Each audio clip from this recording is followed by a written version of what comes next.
নমস্কার, কেমন আছেন সবাই? আশা করছি সবাই ভালো আছেন, সুস্থ আছেন আর বিশ্বস্তভাবে নিজের যত্ন নিচ্ছেন। আজ রবিবার 14ই জুন 2026। আজ সকালটা শুরু হয়েছিল ঠিকই রকম, কিন্তু অনেক সকালে ঘুমও ভেঙে গেছিলো। কিন্তু হঠাৎ মনে হলো যে না, আরও খানিকক্ষণ শুয়ে থাকি, শরীরটাকে একটু রেস্ট দিই। তার কারণ সামনের সপ্তাহটা ভীষণই ব্যস্ততার মধ্যে কাটবে। তো যেমন ভাবা তেমন কাজ, একটু ঘুমানোর চেষ্টা করলাম। তখন ঘড়িতে কটা বাজে? 5:30 হবে। কিন্তু সেটাই হলো কাল। ঘুম ভাঙলো একেবারে 9টার সময়, এবং 9টার সময় যখন ঘুম ভাঙলো তখন তো মাথায় বজ্রাঘাত, কারণ হাতে প্রচুর কাজ পড়ে আছে। আজকে যে কাজগুলো আমি করব বলে ঠিক করে রেখেছিলাম সেগুলো তো আজকে সারতেই হবে। তাই তড়িঘড়ি করে উঠে পড়লাম। উঠে ইষ্টদেবকে স্মরণ করেই উঠলাম। আপনাদের সববার যেন আজকের দিনটা খুব ভালো কাটে সেই প্রার্থনা জানালাম। উঠে চলে এলাম বাড়ির বারান্দায়। আর এই যে মা কালীর ছবিগুলো দেখছিলেন, এগুলো হচ্ছে গত 4 বছরের আমার বাড়ির কালী পুজোর মা কালীদের বিগ্রহের ছবি। আমাদের বাড়ি কালী পুজো 8 বছর কমপ্লিট হয়ে গেছে, এইবার পুজো হলে সেটা 9 বছরে পড়বে। আর এই যে গণেশ ঠাকুরের ছবিটা দেখছেন, এটা কিন্তু বাটিকের ওপর, কাপড়ের ওপর তৈরি করা। এটা আমি বহু বছর আগে মঞ্জুষা থেকে কিনেছিলাম। আর এই ছোট্ট গণেশ ঠাকুরটি তো এসছে একদম সরাসরি সিদ্ধিবিনায়ক থেকে। আমি একবার বম্বেতে গেছিলাম অফিসেরই একটা কাজে, তখন সেখানে গিয়ে আমি সিদ্ধিবিনায়ক মন্দিরে প্রথমবার যাই, এবং সেখানে গিয়ে এই মূর্তিটা আমি কিনে এনেছিলাম। এই মূর্তিটা আমার ভীষণই প্রিয়, ভীষণ কিউট একটা ছোট্ট মূর্তি, গণেশ মূর্তি। আজকে যখন বারান্দাতে এলাম তখন দেখলাম গাছগুলো মোটামুটি ঠিকই আছে। ওই যে ফাঁকা ফাঁকা টবগুলো রয়েছে, যেগুলো রেলিংয়ের সঙ্গে হ্যাঙ্গিং করা, সেখানে ভাবছি কিছু নয়নতারার গাছ লাগিয়ে দেবো। আমি যার কাছ থেকে গাছ কিনে আনি সেই নার্সারির দাদাকে বললাম যে তুমি কিছু নয়নতারা গাছ আমাকে এনে দিও। সে বলল ঠিক আছে, সোমবার এসো, সোমবার পেয়ে যাবে। আর এই দেখুন নয়নতারা গাছগুলোতে রোজই একটা দুটো করে ফুল ফোটে। আজকে একটা নতুন কথা শুনলাম যে নয়নতারা ফুল নাকি ঠাকুরকে দেওয়া যায় না। আমি কিন্তু ঠাকুরকে সেই ছোটোবেলা থেকেই এই নয়নতারার ফুল দিয়ে আসছি, জানি না। আর এই দেখুন, আমরা সেই ছোট্টবেলায় সেই সমাজ শিক্ষার বইতে পড়েছিলাম যে যারা সমাজের কাজ করেন তাদের সমাজ বন্ধু বলে। এই ভাইটি সকালবেলায় এসে সমস্ত রাস্তাঘাট পরিষ্কার করে প্রত্যেক দিন। আজকে ছুটির দিন বলে হয়তো আজকে ও একটু বেলা করেই এসছে। অন্য অন্য দিন কিন্তু ও 8টার মধ্যেই চলে আসে। 8টার মধ্যে আমাদের রাস্তাঘাট মোটামুটি পরিষ্কার হয়ে যায়। বহু বছর আগে পুরসভা থেকে দুটো বালতি আমাদেরকে দেওয়া হয়েছিল, একটা সবুজ আর একটা নীল। নীল বালতিটা বোধহয় মানে জৈব ওয়েস্টেজের জন্য, আর সবুজ বালতিটা ছিল অজৈব ওয়েস্টেজের জন্য, কিংবা আমি হয়তো উল্টোই বললাম। সবুজটা হবে জৈব ওয়েস্টেজের জন্য আর নীলটা হবে অজৈব ওয়েস্টেজের জন্য। কিন্তু আজকাল সেগুলো আর কেউ ব্যবহারই করে না। ভগবান জানে আমাদের এই সচেতনতা কবে ফিরে আসবে। আমি প্রথম বাড়িতে এটা চালু করার চেষ্টা করেছিলাম, কিন্তু তারপরে দেখলাম যে না, কোনো কাজই হচ্ছে না। আজকে তো ঘরবাড়ি পরিষ্কার করার দিন ছিল। গতকালে আমি 2টো ঘর পরিষ্কার করে রেখেছিলাম, আজকে আরও 2টো ঘর পরিষ্কার করলাম। এখন মাঝে মাঝে কি মনে হয় জানেন, মাঝে মাঝে মনে হয় যে আমাদের ফ্ল্যাটটা যদি এখন একটু ছোট্ট হয়ে যায় তাহলে খুব ভালো হয়। কারণ আমাদের এখন এই ফ্ল্যাটে 5টা ঘর, তার মধ্যে একটা ঘর আমরা ইউজ করি ডাইনিং রুম হিসেবে, আর একটা তো ড্রয়িং হল, এবং আরেকটা ঘর ব্যবহার করা হয় টিভি দেখার ঘর হিসেবে, এবং একটা তিন্নির ঘর, একটা আমাদের দুজনের ঘর। এইভাবেই ঘরগুলো ডিস্ট্রিবিউট করা আমাদের মধ্যে, আমাদের 3 জনের মধ্যে। কিন্তু এখন মনে হয় যদি ফ্ল্যাটটা একটু ছোট হতো তাহলে বোধহয় একটু ভালো হতো। তার কারণ আমার যেরকম পরিষ্কার পরিচ্ছন্নতার একটা বাতিক রয়েছে, আমার সঙ্গে বুবুরও ঠিক একই রকম একটা অভ্যেস রয়েছে। সেই জন্য আমাদের দুজনের পক্ষে এই এত বড় একটা ফ্ল্যাটকে মেনটেন করা এখন বেশ কষ্টসাধ্য হয়ে উঠছে। আর এখন সাপোর্টিং হ্যান্ডও সেভাবে পাওয়া যায় না। মাঝে মধ্যে তো আমরা মনে করি যে আরবান কোম্পানিকে দিয়ে ফ্ল্যাটটা পরিষ্কার করাবো, কিন্তু তারপরেও পিছিয়ে আসি। কারণ এক তো খরচ, তার উপরে এত জিনিস রয়েছে আমাদের বাড়িতে যেগুলো মানে ভেঙে যাওয়ার সম্ভাবনা খুব বেশি। তো সেইগুলোকে মেনটেন করা, নিজেরা যতখানি যত্ন নিয়ে করব, একটা বাইরের মানুষ হিসেবে তিনি কি ততখানি যত্ন নেবেন? তিনি ততখানি যত্ন হয়তো নেবেন না। আর এই যে সোলার মালাগুলো দেখছেন, এগুলো আমি কালী পুজোর সময় ডেকোরেট করি, সেগুলো আর খোলা হয় না। একদম সেই 1 বছর পর আবার খোলা হবে, আবার কালী পুজোর আগে এইগুলোকে বদলে দেব। বাইরের গাছগুলোকেও জল দেওয়ার কাজ মোটামুটি হয়ে গেছে। গাছগুলো তো ঠিকই আছে, তবে সামনের সপ্তাহে বলতে হবে, অর্থাৎ এই সপ্তাহে বলতে হবে যে সুজয়কে এই গাছগুলো গাছগুলোরও নিয়মিত যত্ন করতো, যেমন ছাদের গাছগুলোর যত্ন নেয় সেই রকম এই গাছগুলোরও যেন যত্ন নেয়। আজ যেহেতু রবিবার সেই জন্য লাঞ্চটাও একটু স্পেশাল ছিল। আজকে ছিল হোমমেড চিকেন বিরিয়ানি, সেই সঙ্গে মাছের চপ আর চাটনি। দুপুরের খাওয়াটা আমাদের বেশ ভালোই হয়েছিল। সকালবেলা ব্রেকফাস্টও বেশ ভালো ছিল, ছিল লুচি আর আলুর দম, তবে সেটা আর নথিবদ্ধ করা হয়নি। সে যাই হোক, আসলে ডেলি ব্লগিং যে ব্যাপারটা, অন্যদের দেখি তারা অনেক প্রফেশনালি এই ব্লগগুলো করেন, কিন্তু আমার সেভাবে কোনো দিনও করা হয় না। আমি জাস্ট এটা করি নিছকই নিজের মনের তাগিদে। সারাদিন বাড়িতে বসে বসে মনে হয় যে না, আরও 8-10টা লোকের সঙ্গে যদি আমি নিজেকে কানেক্ট করতে পারি তাহলে তো ভালোই হয়। কে কী ভাবছে না ভাবছে, মানুষ তো সমাজবদ্ধ জীব, ঠিক কি না? তাই যদি মনে হয় যে সামাজিকভাবে আমি কারোর কোনো উপকারে আসতে পারি তাহলে তো ভালো লাগবেই। আর ছাদের এই নাকচাপা গাছগুলোতে বেশ ফুল ফুটছে।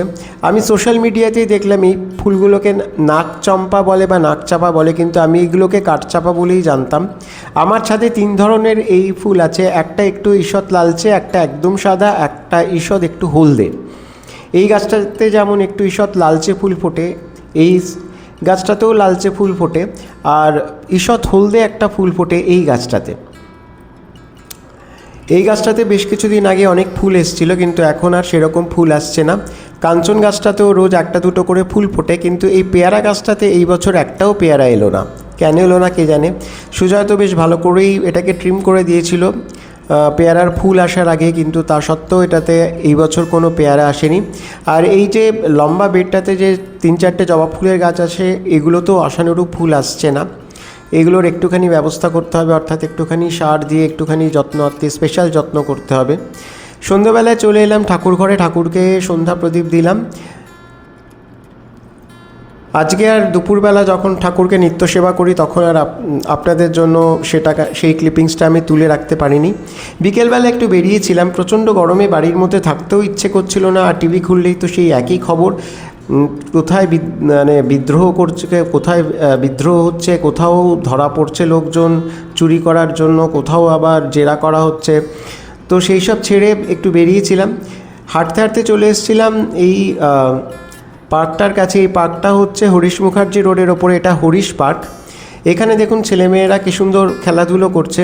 আর যেহেতু এখন বিশ্বকাপ ফুটবল চলছে, সেই জন্য ফুটবলের যে একটা তাগিদ, যেটা বাঙালি রক্তের সঙ্গে মিশে আছে, সেই দিকেও আজকাল দেখলাম বেশ মানে কি বলবো, বাঙালি বেশ উৎসাহী হয়ে ফুটবল খেলার দিকে মন দিয়েছে। যদিও অনেক বছর আগে একবার একটা বেসরকারি চ্যানেলে সাক্ষাৎকারের সময় প্রধানমন্ত্রী শ্রী নরেন্দ্র মোদী বলেছিলেন যে বাঙালিদের রক্তের মধ্যেই মিশে আছে ফুটবল, তাই যদি কখনো বিজেপি এই রাজ্যে ক্ষমতায় আসে তাহলে আমরা বাংলার ফুটবলের প্রগতির জন্য বিশেষ ব্যবস্থা নেব। কারণ আমার মনে হয় বাঙালি আন্তর্জাতিক স্তরেও ফুটবল খেলতে পারে। জানি না এবার কি হবে, এখন তো বিজেপি এই রাজ্যে ক্ষমতায় চলে এসছে, তাই এইসব খুদে খেলোয়াড়রা যদি সরকারি আনুকূল্যে আরও ভালো একটা প্রশিক্ষণের সুযোগ পায় তাহলে তো বেশ ভালোই। হাঁটতে হাঁটতে চলে এসেছিলাম পটুয়াপাড়ায়। আমার অ্যাকচুয়ালি আজকে দেখার খুব ইচ্ছে ছিল কুমোরটুলিতে কী ধরনের কাজ হচ্ছে এখন, তবে আজকে যেহেতু অনেক দেরি করে আমি বাড়ির থেকে বেরিয়েছিলাম সেই জন্য সেখানে আর যাওয়া হয়নি। চলে এসেছিলাম পটুয়াপাড়াতে। তবে পটুয়াপাড়াতে এসে দেখলাম এখানে দুর্গা ঠাকুরের থেকে শীতলা ঠাকুরের কাজই বেশি হচ্ছে, কারণ এখন পাড়ায় পাড়ায় গরমের সময় তো শীতলা পুজোই হয়। এখানে বিভিন্ন জায়গায় দেখলাম শীতলা ঠাকুর তৈরি হচ্ছে, সেই সঙ্গে সঙ্গে তৈরি হচ্ছে গণেশ ঠাকুরও, আর মা দুর্গাও তো তৈরি হচ্ছে। মাটির কাজ প্রায় শেষ। এই ঘরটিতে বেশ বড় বড় মা দুর্গা তৈরি হচ্ছে, আর শীতলা ঠাকুর তো এখানে রং হয়ে গেছে চক্ষুদানের অপেক্ষায়। এখানকার বিভিন্ন ঘরে দেখলাম যে শীতলা ঠাকুরদেরই সংখ্যা বেশি। শীতলা ঠাকুর এবং আশেপাশে যে সমস্ত দেবতাদের পুজো করা হয় সেগুলোই তৈরি হচ্ছে। কিছু কিছু জায়গায় ছোট ছোট কালী মূর্তিও তৈরি হচ্ছে। কুমোরটুলিতে কিন্তু প্রচুর ছোট ছোট দুর্গা মূর্তি এবং কালী মূর্তি তৈরি হয়। এই ছোট ছোট কালী মূর্তি দেখে হঠাৎ আমার বাড়ির কালী পুজোর কথা মনে পড়ে গেল। আমার বাড়ির কালী ঠাকুর তো আমি কুমোরটুলিতেই অর্ডার করি, এবং সেটা অর্ডার করা হয় রথের দিন। অনেক বছর ধরে সেই প্রথাই চলে আসছে। আমার বাড়ি কালী পুজো এবার 9 বছরে পড়বে, তাই মনটাও হঠাৎ খুশিতে ভরে গেল। কালী পুজো আমার কাছে বরাবরই একটা বেশ মানে কি বলবো, একটা প্রাণের উৎসব বলা যেতে পারে। আমি বাড়িতে যবের থেকে কালী পুজো হয় তবে থেকে দুর্গা পুজোর থেকে কালী পুজোটাই আমার কাছে বেশি ইম্পর্ট্যান্ট লাগে, বেশি মানে মনের কাছাকাছি লাগে। এইখানে দেখুন আবার ছোট ছোট দুর্গা মূর্তি তৈরি হচ্ছে এবং সেই সঙ্গে সঙ্গে শীতলা ঠাকুরও তৈরি হচ্ছে। একজন শিল্পী চক্ষুদানের প্রস্তুতি নিচ্ছেন। এখানে প্রচুর মহিলা শিল্পীরাও কাজ করেন এবং যথেষ্ট দক্ষতার সঙ্গে কাজ করেন। আমি এরপর যখন দুর্গা ঠাকুর তৈরি হবে তখন ইচ্ছে আছে কিছু কিছু মহিলা শিল্পীর সঙ্গে কথা বলার। আমি চেষ্টা করব কিছু কিছু মহিলা শিল্পীর অভিজ্ঞতা আপনাদের সামনে তুলে ধরার। কুমোরটুলিতে তো আপনারা জানেনই প্রচুর মহিলা শিল্পী, প্রচণ্ড অধ্যাবসায় নিয়ে তারা কাজ করে চলেছেন বহু বছর ধরে। আমার তো এই মুহূর্তে প্রতিমা শিল্পী চায়না পাল, মায়া পাল এদের কথা মনে পড়ছে। তো সে যাই হোক, এখানে দেখুন কত ছোট ছোট কালী ঠাকুর তৈরি হচ্ছে।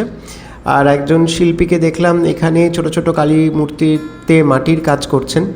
কাজের ফাঁকে ফাঁকে আবার মোবাইলের দিকেও মনোযোগ দিয়ে সেখানে সোশ্যাল মিডিয়ার বিভিন্ন চ্যানেলগুলো স্ক্রলিং করছিলেন। আমাকে দেখে হঠাৎ একটুখানি ঘাবড়ে গেলেন। কী আর করা যাবে, সবাই তো মানুষ বলুন, আমরাও তো সময় পেলে সোশ্যাল মিডিয়ার বিভিন্ন চ্যানেলগুলো ঘাঁটতে থাকি, আর ঘাঁটতে তো বেশ ভালোই লাগে। এখানে একটা দুর্গা মূর্তি তে খড়ের কাজ চলছে এবং সঙ্গে সঙ্গে শীতলা মূর্তিও তৈরি হচ্ছে, যেটা এখানকার অধিকাংশ ঘরেই দেখলাম। এবং গণেশ মূর্তিও তৈরি হচ্ছে এখানে, কারণ দুর্গাপুজোর আগেই তো গণেশ চতুর্থী। তবে দেখলাম একটা বড় লক্ষ্মী মূর্তিও তৈরি হচ্ছে। এটা মনে হয় কোনো বিশেষ বাড়ির মূর্তি। এটা অনেকেই বাড়ির ঠাকুর আগেই অর্ডার করে রাখেন। আর এই হচ্ছে মায়ের মন্দিরের গেট। তবে আস্তে আস্তে চললাম বাড়ির দিকে। আর এই যে গলিটা দেখছেন এটা হচ্ছে আমাদের প্রাক্তন মুখ্যমন্ত্রী শ্রীমতী মমতা ব্যানার্জির বাড়ির গলি। আমার ইচ্ছে আছে একদিন ওই গলির মধ্যে ঢুকে আপনাদের ওনার বাড়িটা দেখানোর। আমি নিজেও কোনোদিনও দেখিনি সেইভাবে।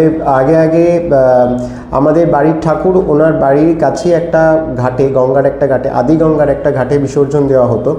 গত বছরও দেওয়া হয়েছিল। তো দেখা যাক কী হয়। তো আমার রবিবার তো এখানেই শেষ হচ্ছে। আপনাদের রবিবার কেমন কাটলো জানাবেন, জানলে পরে খুব ভালো লাগবে। আর আমার চ্যানেলটি যদি আপনাদের ভালো লেগে থাকে তাহলে আশা করব যে চ্যানেলটি সাবস্ক্রাইব করে আপনার বন্ধুত্বের হাতটি আমার দিকে বাড়িয়ে দেবেন। আজ তাহলে এ পর্যন্তই, আজ আসি। নমস্কার, আবার কাল দেখা হচ্ছে। সবাই ভালো থাকবেন, সুস্থ থাকবেন।